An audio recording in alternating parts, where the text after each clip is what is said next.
Live from KSAT 12. Good Morning San Antonio starts right now. Just got another spam call. Thanks, Supreme Court. Oh. Playing into what we talked about yesterday. Big ruling is now going to allow for more robocalls and robo-texts on our phones. Anyway, good morning to you. It is April 6th. And you may have noticed lately that fast food places have gotten stingier with those ketchup packets. Yes, they have. You have to ask for them, and when you do, they'll give you one. You're like, well, can I have one more? Right. Yeah, the last place I went to, they wanted a deposit. I had to give them a credit card number and everything. Sign a form. But there's a reason why, ketchup makers can't seem to catch up. We've got a sincere shortage to deal with right now. Yeah, restaurants are trying to secure ketchup after COVID-19 upended the condiment world order. So managers are using generic versions, pouring out bulk ketchup into individual cups and hitting the aisles of Costco for substitutes. Pandemic turned many sit-down restaurants into takeout specialists, making those individual packets the primary condiment currency for national chains and mom and pops. Packet prices are up at least 13% just since January, and the market share has exploded at the expense of tabletop bottles, according to restaurant business platform Plate IQ. So even fast food giants are pleading for packets. So Long John Silver's, a nearly 700-unit chain, had to seek ketchup from secondary suppliers because of the rush in demand. The industry's pandemic shift to packets has pushed up prices, costing the Louisville-based company an extra $500,000. That's what executives are saying there. So what are the big ketchup makers doing? Kraft Heinz, which has 70% of the market, says that they are asking patients for patience while they ramp up supply. Steve Cornell, one of their top executives, said the company plans to open 2 new manufacturing lines this month and more after that, increasing production by about 25% for a total of more than 12 billion ketchup packets a year. So Kraft Heinz already running extra shifts at plants and then cut back on some varieties to focus on making more single-serve packets. They've even invented a no-touch ketchup dispenser to help meet demand for COVID-safe alternatives to shared bottles. So there's a reason behind the stingy ketchup. Kraft Heinz says we're doing everything we can. We are as busy as we've ever been before. So again, if they're being stingy with the ketchup packets at your favorite restaurant, now we know why. Yeah, let's look at today's 9 at 9. The Minneapolis police chief testified yesterday that Officer Derek Chauvin clearly violated department policy when he pinned George Floyd's neck beneath his knee for more than 9 minutes. The chief said Chauvin's actions violated the department's use of force policy and de-escalation policies. Here's where we stand with coronavirus cases here at home. 275 new cases were reported and no new deaths. In our hospitals, 179 COVID-19 patients are being treated. 72 are in the intensive care unit and 30 are on ventilators. Mayor Ron Nirenberg says more than 517,000 people have received at least 1 dose of the COVID-19 vaccine. This while more than 312,000 people are fully vaccinated. The mayor also says anyone 75 or older can visit the Alamo Dome in the afternoons to get a vaccine without an appointment starting today. The COVID-19 vaccine rollout is going strong across the nation, with every state announcing plans to expand vaccine eligibility to people 16 years and older. However, variants from the UK and India still pose a threat. In Florida, new pumps are increasing the amount of polluted water being drained from an industrial plant reservoir south of Tampa. More than 300 homes have been evacuated due to concerns the reservoir could collapse and cause a major wastewater flood. A bankruptcy case against the Boy Scouts of America could exceed $103 billion. A committee consisting of survivors of childhood sexual abuse in the case have filed a legal request to submit their own reorganizational plan of the organization. They say this compensation fund would cover 84,000 claims. Major League Baseball relocating the All-Star Game to Denver. The league pulled the event from Atlanta over objections to sweeping changes to Georgia's voting laws. Critics have called Georgia's new voting laws the new Jim Crow. Meanwhile, angry fans are now requesting refunds, and Governor Greg Abbott is protesting by refusing to throw out the first pitch at the Rangers game. North Korea is bowing out of the Tokyo Olympics over concerns about the coronavirus. Its media cited the decision was made to protect players from the pandemic. This year's delayed Olympics are set to be a more scaled-back affair than previous years. They are slated to begin July 23rd and go through August 8th. Via Metropolitan Transit is hiring bus drivers and mechanics during its 5th virtual job fair Thursday. It'll be held from 9 to noon. It can be easily accessed by phone or on Zoom. Applications are being accepted online now. We have more information on KSAT.com, and that's today's 9 at 9.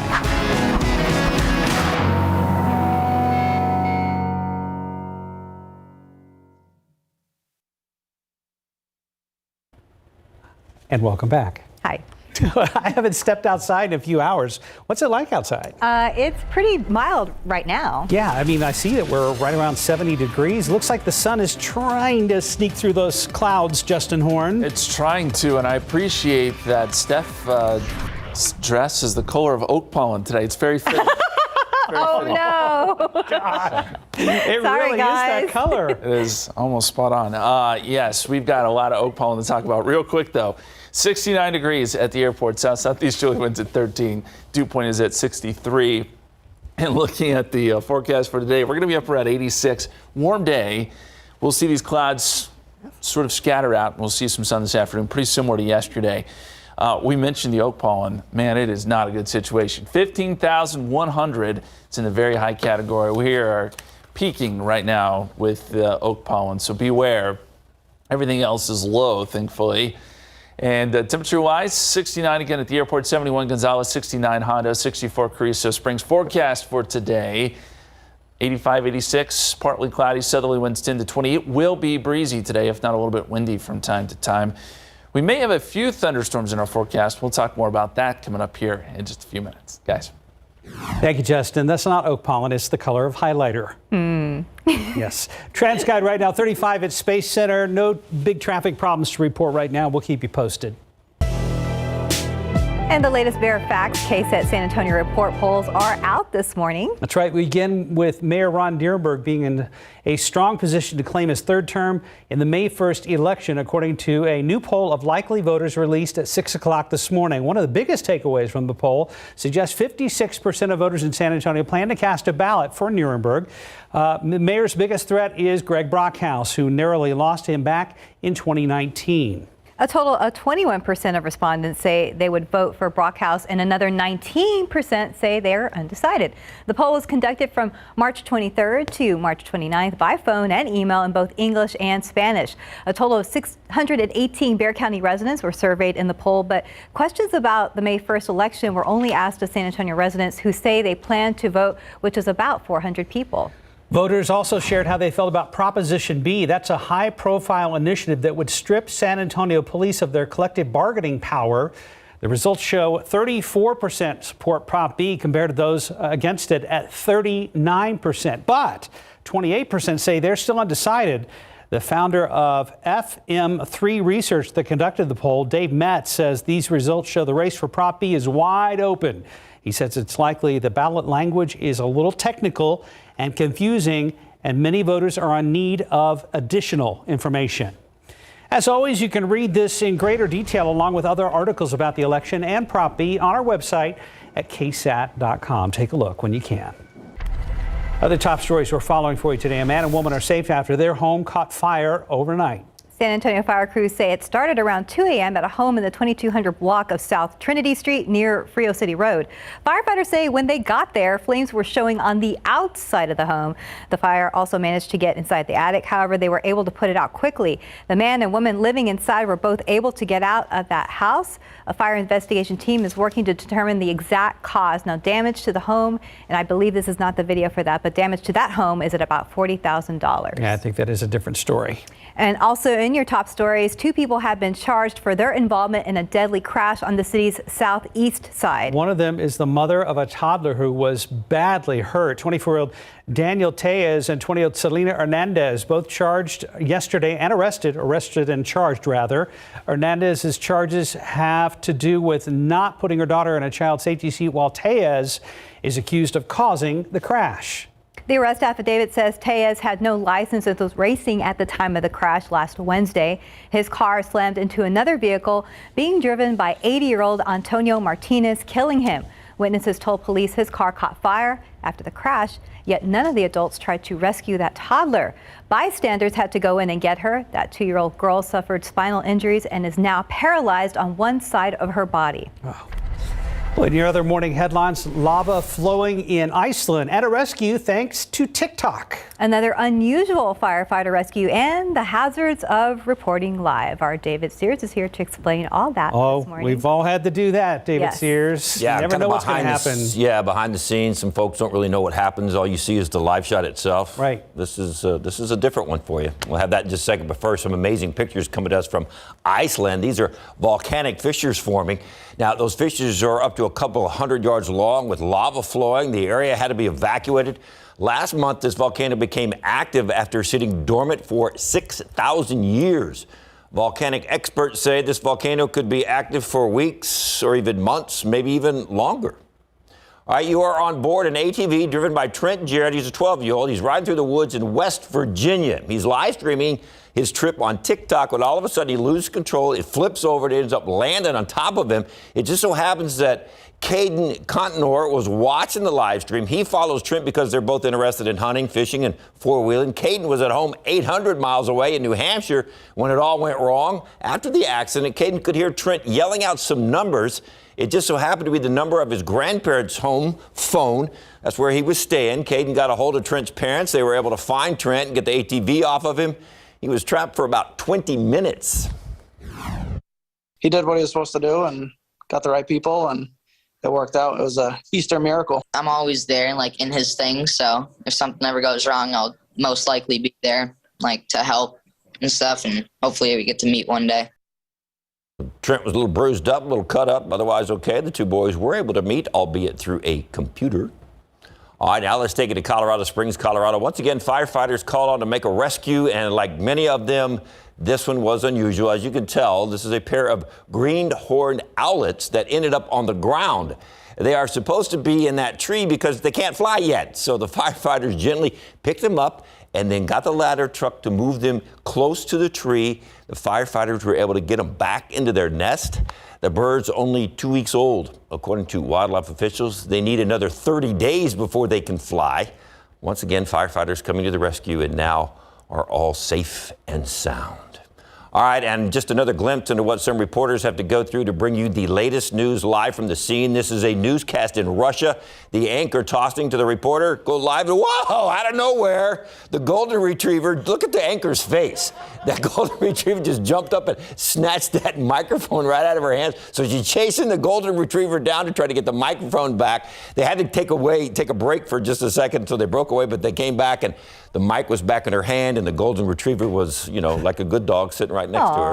Just, hey, let's play some fetch. Wow. Oh, kidding. Well, hats off to the reporter. She got the microphone back. Yeah, the anchor was like, golden retriever is not normally that aggressive, you know? Her face, yeah. Oh, it's crazy situation. Mark, I think that's what she said. Probably, I'm not a great interpreter of Russian, but I didn't translate very well. It was probably something different. Thank you, David. Thank you, David. Right now, 9/11, 69 degrees still ahead on GMSA at 9. The 22 royal mummies have been moved to the National Museum of Egyptian Civilization. We're going to take a look at the lavish celebration and the priceless historic treasures relocated to the new high-tech facility. Plus, auctioning off a series of marijuana-themed license plates where they can be purchased and who is benefiting from the money being collected. And good morning, I'm Max Massey. We are here in the San Antonio Museum of Art. We are talking about what the last year has looked like and what comes next, including some movie robots. We'll explain. And a quick look at stocks. The Dow is down about 12 points right now. We'll be right back. San Antonio Museum of Art celebrating 40 years, but like so many museums and organizations, last year has not been easy. Max Massey joins us live right now at the museum. What's catching your eye this morning? Good morning, guys. So I've been to the museum a few times, and every time I find something more and more interesting. Take a look at this. This is the Alamo table, more than 12,000 pieces of wood put together to make this. It really is amazing. We've been checking it out throughout the morning, and we've been looking at all of the Texas furniture exhibit. There's so much stuff going on here. But Mark, like you said, it has not been an easy year. We are joined here with Emily. So from your perspective, what has the last year looked like? Thank you, Max. The last year has been tough. It has been a real challenge for the museum. all the museums across the country shut down in mid-March of last year and did not start to open for months.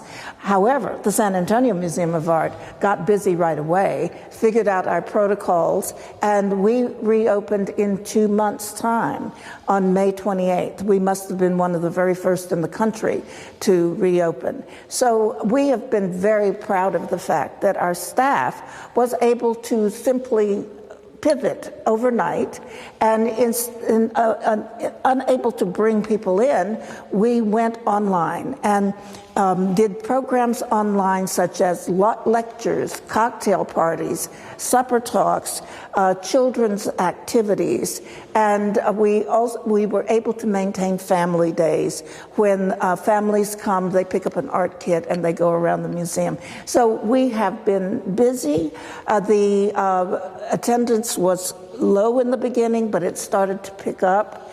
And as people learned about our spacious galleries and that we were able to show things safely to everyone. Now we know businesses, organizations, they've been hurting financially over the last year. How have you guys been able to hold up? Well, it has been tough, but thanks to the generosity of our board members and to a PPP loan, which we were able to get, we were able to keep the staff paid, and that was a true blessing for us. All right, Emily, you alluded to some of the amazing exhibits. Now we know the movie medal exhibit extended to June. Extended to June, yes, and June 20th. Guys, I gotta say, it is pretty awesome. Movie robots. Yes. Right. So what we're gonna Transformers. So what we're gonna do is we're gonna show you the exhibit coming up at 9:30. We'll see you guys then. Thank you, Max. We look forward to that one. Yeah, stand by for more on what they call movie medal. Okay. Yeah, we'll take that. Justin Horn is here with more on the oak pollen and associated colors on the color palette of allergens. Yes, and by the way, Steph, your dress is very nice. Thank I was you. just pointing out the color is... It's okay, I get it. It's like a highlighter. Spot on. Yeah, man, the oak pollen is everywhere. It's turning everything yellow. It's at its highest number so far. That color yellow. that exact color right there. Let's take a look at the weather headlines on top of the oak pollen that we're seeing. We're expecting partly cloudy skies a little bit later today. Warm and breezy. We'll lose these morning clouds. And then tomorrow some drier air arrives. It'll be even hotter. And Thursday and Friday probably our hottest days. Not quite records, but we'll be close. And we could see a stray storm or two Friday. And that's important too because I think we could see a strong storm. We'll explain that here in just a second. Here's a look at the satellite picture. There are some breaks in those clouds. Temperatures right now sitting at 69 at the airport, 64 Bernie Stage, 72 Castroville, 70 in Hondo, 69 right now in Seguin, and the clear skies down to the south. So you're going to get some warmer numbers here, at least initially. 70 in Cotulla, 68 Cristo Springs, 73 in Kennedy. Forecast highs today, mid-80s here in town. You'll get 90s out west where the air is a little drier, 90 in Uvalde, 94. The forecast high in Del Rio. So yes, it will be a warm day. Also breezy. We've got good gusty southerly winds already, gusting to 22 in Kerrville, gusting to 28 in Pleasanton. We'll see these gusts continue into the afternoon. Gusts will be somewhere in the 25 mile per hour range, maybe a few gusts up to 30, and that really is pretty consistent into tonight. Winds will try to calm some a little bit later into the evening and overnight hours. Dew points are high. You can feel it. Dew points are in the 60s. That puts us squarely in the muggy category. And as we zoom out here, dew points have spread, higher dew points have spread all the way into the Panhandle. But there is a dry line setting up. And so the dry line will be a factor in our forecast too going forward as it sort of goes east, back west, kind of moves around a little bit next few days.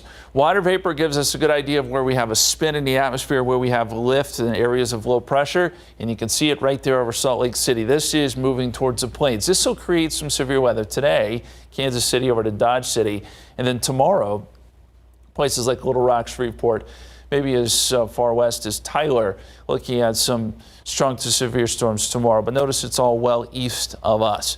So here's what the forecast looks like. I mentioned that dry line. It begins to work east, and we also get a frontal boundary through tomorrow. This is around 5 o'clock. Notice it does produce some showers and storms probably to our east. We stay dry. We get some of the drier air moving in. Then as we get into Thursday, here's the dry line setting up around the area, and I think it probably pushes through San Antonio, so that puts us on the dry side of things, and that's why temperatures really get cranked up. By Friday, Dry line's still around. We get some upper level energy. That could spark off some storms Friday afternoon. And why I want to watch this time period is if we can get storms going, and that's a big if, then they likely would be strong to severe. And this would be I-35 points to the east. We'll keep you posted as we get a little bit closer. We'll be able to hone in on a time frame for you. But right now it's looking like Friday afternoon if we're going to see anything. Breezy on today, 86, 90 tomorrow. 10% chance of some storms mainly off to the east with that weak frontal boundary. And then 95 Thursday, 95 Friday. Weekend will be a little bit cooler in the 80s. 86 Saturday, 89 on Sunday, guys. Yeah, 80s will be a relief past the 90s. It'll feel better. Yeah. Thank you, Justin. Yep. 921, about 70 degrees. And still ahead on GMSA at 9, a massive mummy motorcade becomes a breathtaking spectacle, and the famous DC cherry blossoms are back early. That's coming up in today's Take a Look at This. And welcome back. It's about 9:25 now. Ancient Egyptian kings and queens emerged from their resting places. And headlined a grand parade to new homes. Jeremy Roth has today's Take a Look at This. Watch an incredible parade of ancient Egyptian mummies take over the streets of Cairo. The Pharaoh's Golden Parade featured 22 mummified kings and queens, as well as 17 royal sarcophagi. The lavish celebration was to relocate the priceless historic treasures to a new high-tech facility. The relic's new home will be the National Museum of Egyptian Civilization in Al Fustat. The procession moved along the Nile River and through the streets with chariots. The parade was joined by a military band and was heralded by 21-gun salutes. Egypt's President al-Sisi called the breathtaking display evidence of the greatness of the Egyptian people. Speaking of sights to behold, the famed cherry blossoms in Washington, D.C. are in peak bloom, and they are early this year. The beautiful blooming trees were a gift to the U.S. from Japan as a symbol of friendship in 1912. This year's bloom season in the nation's capital came about a week sooner than usual, and in Japan, researchers say it's one of the earliest on record. In fact, they say it's been 1,200 years since they've witnessed a bloom like this. There's no substitute for seeing them in person, and the pathways in D.C. are open, but with pandemic safety measures still in place, the National Park Service is encouraging the public to consider experiencing the beauty virtually. For Take a Look at This, I'm Jeremy Roth. I was telling Stephanie, having lived in the D.C. area for many, many years, that the bulk of the cherry blossoms are on the tidal basin of the Potomac, right near the Jefferson Memorial. And it's just like the Riverwalk on a really busy weekend. It is shoulder-to-shoulder traffic on those walkways right there near those trees. So while it's beautiful, very busy. It's crowded. Wow. So crowded. He said they're going to have to take measures for COVID. Yes, they are. But worth the look when you get a chance to check out the cherry blossoms there in our beautiful nation's capital. Very beautiful. Time now is 9:27. It's still ahead on GMSA at 9. Federal Trade Commission warning college students, faculty, and staff about a new IRS imposter email scam circulating inboxes. What you need to know about this latest phishing attempt. Plus, a glitch causes several major airlines to experience booking problems. We're going to tell you what we know about it and which companies were affected. And Baylor NCAA men's champs. After the break, RJ and David will have highlights, plus a look at last night's loss between the Spurs and the Cavaliers. Spurs losing to Cleveland. And taking a look outside with TransGuide this morning is a check there at Loop 410 and State Highway 151. Things are running smoothly right now. We'll be right back. Welcome back to 931. The Baylor Bears top of the college basketball mountain. Baylor beats Gonzaga to win a first ever men's basketball championship. Congrats to Baylor. And David and RJ are with us to break this title game down and also to discuss just what's going on with our San Antonio Spurs after another loss at home. Well, good morning, gentlemen. They did. Unfortunately, they played, yes. There was a really good game last night and a really bad one. Well, see, the good thing was the Spurs played at 6, so it was over before the other game tipped off. So, so, David, wasn't it your theory that the Spurs should watch game film of Baylor versus Gonzaga? The way the Baylor Bears played defense against the undefeated #1 team in the tournament, Gonzaga last night, or Gonzaga, I got an email. I think you're supposed to pronounce it Gonzaga or something. But the way Baylor Bears play defense, if I was Pop, which I'm not a basketball coach, but I would take the film and I would show it to my team. This is how you play defense, fellas. Yeah, I mean, unbelievable. They shut down the Zags. I mean, just an unbelievable start for Baylor from the jump. They've led this game 9-0 early on, and then led by 19 is in the first half. So just a big-time effort. Talking about the defense right there, and you could just see that Baylor came out there aggressive. They were ready to go and really took it to the Zags. Yeah, I think at one point at the start of the game, the Zags had more turnovers than points. I mean, they usually not good. Baylor came out ready to go, and we had talked about this yesterday. Talked about it on instant replay, and I hate to brag when I'm right, but you know, I'm right so few times. But I was right on this. David. Well, but they came out like, you know, they put everything into that overtime game the night before, the 2 nights before. And it was almost like they had nothing left last night when they came out. It was like, we're gonna float through this thing and we're gonna win this just on pure talent, and they didn't. Yeah, look at that. The party there at McLean Stadium up the road in Waco. So Baylor wins this one. Of course, it's his first ever national championship for the men's team. Women's team has won a few, but this is a pretty big deal here. Let's hear from head coach Scott Drew after this win here for the Baylor Bears. To see the Baylor fans be able to celebrate and cheer, to see the city of Waco be able to celebrate and cheer, to see the state of Texas. I mean, look how much great basketball we have from high school, AAU, junior college, and we haven't won a national championship since '66. So it's long overdue for the state. Basketball's greatest. You notice the fans were on the stadium floor there in Waco. They weren't burning couches or scooters like those UCLA fans did the other day. And they actually won the national championship, and they didn't burn the place down. So well, good. Applaud the Baylor fans. And you know how we love to do math here. Coach Drew's there. Yeah, we do sometimes. Coach Drew there talking about 1966, the last championship there by Texas Western, now UTEP, 55 years ago. That's hard to believe.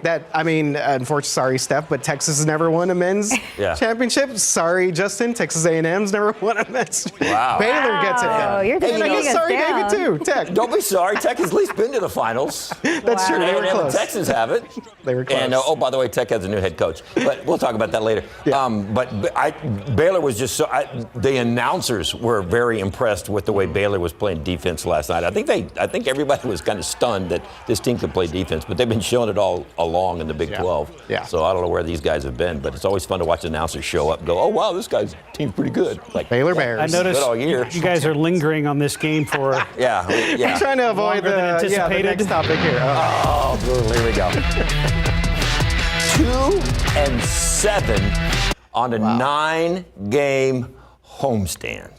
And this was the homestand that was really supposed to propel the Spurs to sort of this stretch, down the stretch. They're supposed to get in playoff contention. They're now basically getting out of playoff contention here. I think they've slipped to 9th place in the standings, and that's only because other teams are losing, but the Spurs are just losing in ways that I did not see coming, to say the least. What did we talk about yesterday? We talked about how many teams have shot over 50%. That happened again last night. Cavaliers shot 52%. How do you let a team come in there not just once or twice, but 7 times?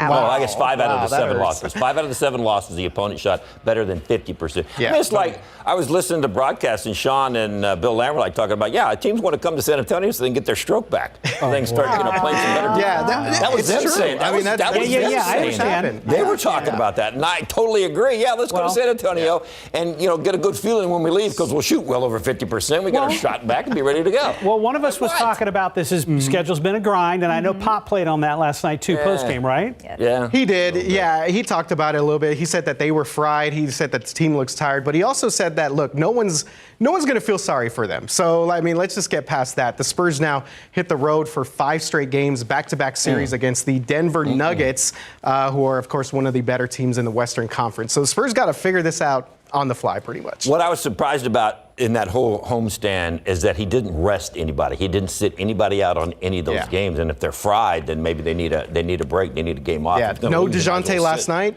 Yeah. DeJounte should be good to go, and hopefully we get Lonnie Walker back. So they Because did, the Spurs so they needs just- they everybody. didn't sit one guy last night, but I mean, Spurs need everybody at this usually point. he right does. You know, he'll do 2 or 3 at a time, or he'll do more, and he did the one. Should have done it last night. But they're going on the road, right? Yeah, That's true. That's the silver lining. Hey, we're hitting the road. We'll find out how well that works out.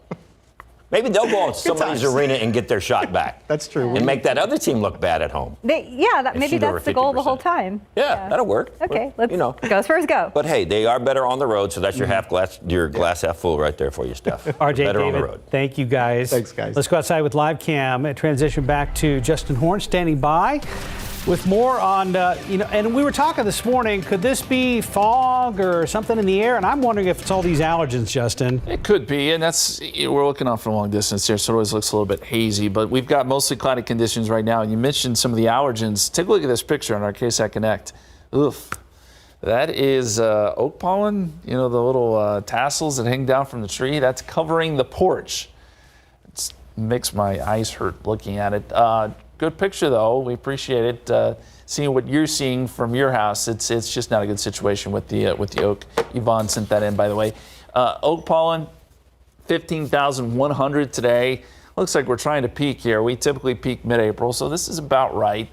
And it looks like we'll get another few days here of some pretty bad numbers. Temperatures, 67 Comfort, 66 Bandera, 71 Hondo, 73 down there in Pleasanton, and 68 Carrizo Springs, 70 in Katua.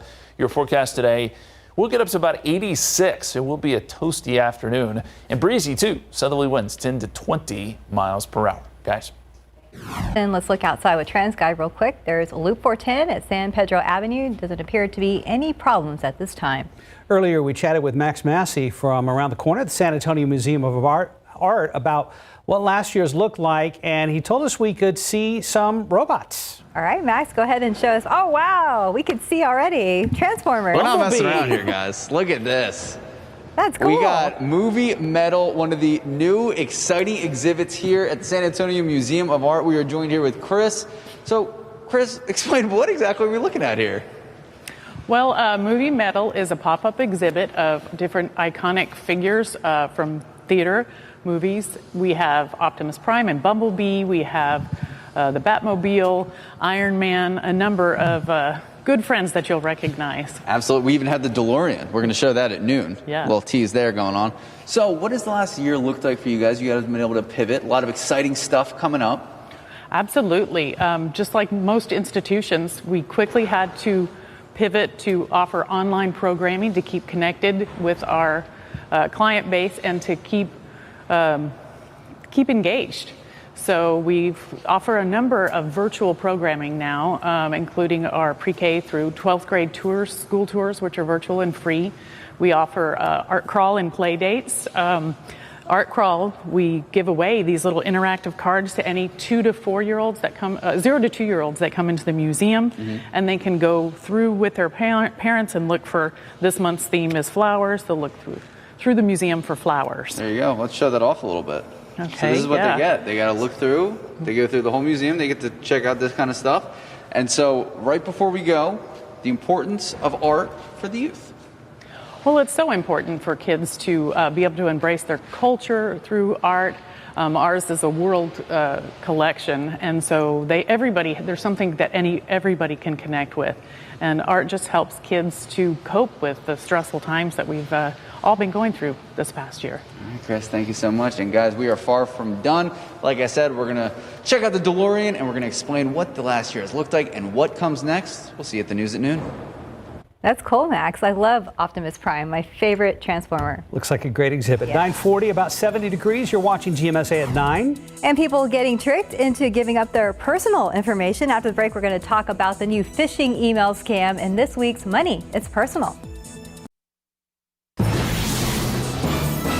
If you have a .edu email address, a new scam may be closer than you think. The Federal Trade Commission is warning college students, faculty, and staff members about a new IRS imposter email scam that's circulating inboxes. The scam goes like this. An IRS imposter will send you what's called a phishing email that's made to look like it has information about your tax refund payment. What the scammers really want is your personal information. The FTC says scammer emails will ask you to click a link to submit a form to claim your refund. The form asks for personal information like your social security number, date of birth, annual gross income, driver's license, address, and electronic filing PIN. Once the scammers have your information, they can use it or sell it for identity theft. While these emails may look real, the FTC says one thing always stays true. The IRS will not first contact you by sending an email. It will always start by sending you a letter first. To make sure the person on the other end is part of the IRS, contact the agency directly by calling 800-829-1040 before giving up any personal information. If you clicked on a link in these phishing emails and shared your information, file a report with identitytheft.gov. For this week's Money It's Personal, I'm Ivan Herrera, KSAT 12 News. Consumer headlines. Several U.S. air carriers experienced online booking issues Monday that included American, United, and Delta. Customers were reportedly not able to book flights online. The company's websites weren't uploading available flights to their booking pages. Delta, United, American all acknowledged the issue on Twitter. The cause of the glitch hasn't been revealed. Other major carriers, including JetBlue and Southwest, were apparently not affected. State of Colorado is auctioning off a series of marijuana-themed license plates. The 14 different official state plates includes phrases like bong, ganja, and hemp. So revenue from the auctions will go to the Colorado Disability Funding Committee. This is the committee's first ever pot-themed license plate auction, and it'll run till April 20th, the unofficial holiday celebrating cannabis. Colorado is already planning to hold the auction again next April 20th. There's no great transition out of that to weather, so we're just going to pop up Justin and say hello and good morning. Hi. Hi. Fair enough. How you doing? Let's take a look at the time lapse from this morning, and you can see that we had quite a bit of cloud cover working across the sky. We're going to see these clouds sort of thin out, just like they did yesterday afternoon. We'll get some sun, and the temperatures will jump up. 69 degrees right now. Dew point is at 63, so it is humid. Southeasterly winds at 13, and these winds are somewhat gusty. We're going to see gusty winds, probably with some gusts around 30 miles per hour throughout the rest of today. Already seeing that Pleasanton gusting to 30 there, gusting to 21 in Kerrville, gusting to 23 in New Braunfels. And the wind gust forecast, we're thinking the gusts 25 to 30, as we mentioned, all the way through 6 p.m. this evening. Cloud cover is already starting to thin out some. We're seeing that especially down across southern Bexar County. Temperatures 73 Castroville, 72 Port SA, 66 Bernie Stage, 70 in New Braunfels, 69 in Seguin, 70 Carrizo Springs, 75 in Kennedy, one of the warmer spots. And temperatures this afternoon will be in the 90s out west. That's where the air will be slightly drier, which will help to boost the temperatures. We're going 86 here in San Antonio. So a hot day. It will be somewhat muggy to start. By the afternoon, though, these dew points will fall off a little bit into the upper 50s, right around 60 in a lot of spots. But as we get into tomorrow, frontal boundary comes through. Now, this frontal boundary does not cool us down, but it does drive in some drier air. Dew points will fall off into the 20s and 30s, according to this model, by 5 p.m. tomorrow afternoon, and the more humid air will be pushed down towards the coast. As we look at the big picture here, a lot of cloud cover across East Texas, Dallas down to San Antonio. We'll see a lot of this low cloudiness, though, dissipate, as we mentioned, by the afternoon. And there's another look at the oak pollen. We mentioned it earlier, 15,100. Not a good situation there. Here's our forecast as we go forward in time here. Dry line, it doesn't really factor in next couple of days, but it will as we get towards the end of the week. In the meantime, we have that frontal boundary I spoke of, and then a couple showers right along that front east of San Antonio tomorrow. I think for the most part, our area stays dry. Then the dry line comes into play Thursday, moves east. We'll be on the dry side of things. Thursday will be a hot day. Friday, dry line's still there. We get a little bit of upper level disturbance moving through, and that'll kick off some showers and storms. If we do get some storms, and that's a big if because there'll be a nice cap on the atmosphere, I think we could see a couple strong storms Friday afternoon. So that'll be something to watch. We'll keep our eye on that time frame. That really is our only rain chance, too. We put it at a 10% chance there. Our far eastern counties on Wednesday as the front comes through, but a 30% chance east of I-35 on Friday. Notice the temperatures are in the mid-90s both Thursday and Friday. Does cool down some over the weekend, but we're talking mid-80s, so it's still pretty warm with partly cloudy skies, guys. Thank you, Justin. It's about 10 till right now, and we're still at about 70 degrees. And an actress and comedian takes on a new persona in her latest comedy series. It's a 14-year-old boy. We're going to have the details in today's New on Video next on GMSA at 9. Okay, we can't be losers anymore. We don't have any friends. We never talk to girls. Chad is a high school freshman who wants to be anyone but himself. Chad, I didn't realize you were Persian. I'm not like so different, just have olive skin. Salma Hayek. Actually, he's comedian Nasim Pedrad, who created the series, channeling her memories of being a Persian-American teen. Roll call, let's go. Faridun Amani. It's Chad. I legally changed it to Chad. Can you not look at me? Yeah, I was gonna look over here. He's riddled with anxiety and at times also has delusions of grandeur. Honestly, it was very, very much inspired by my own awkward adolescence.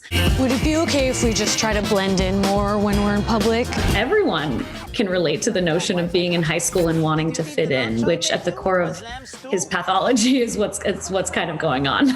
Which leads to some cringeworthy moments. I just had a little bit of sex this summer, over summer break.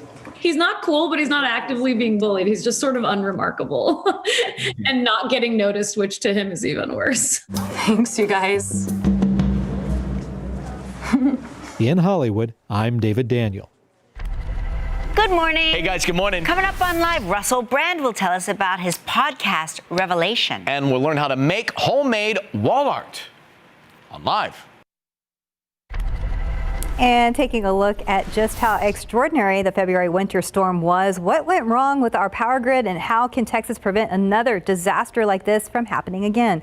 Tomorrow on GMSA at 9, we're going to have Myra Arthur and RJ Marcus will join us to break down some of the biggest points in a KSAT Explains debrief. Quick look at TransGuide right now at about 5 till 10 on your Tuesday morning. Traffic looks great there at 410 and Jackson Keller and 410 West at Cherry Ridge. Justin. It's mostly cloudy, warm and humid. 72 right now. We'll be up around 86. Look for some more sun this afternoon. We'll get some drier air tomorrow. Some pretty warm temperatures to finish out the week. 95 both Thursday and Friday. We'll look for a few storms east of I-35 Friday afternoon.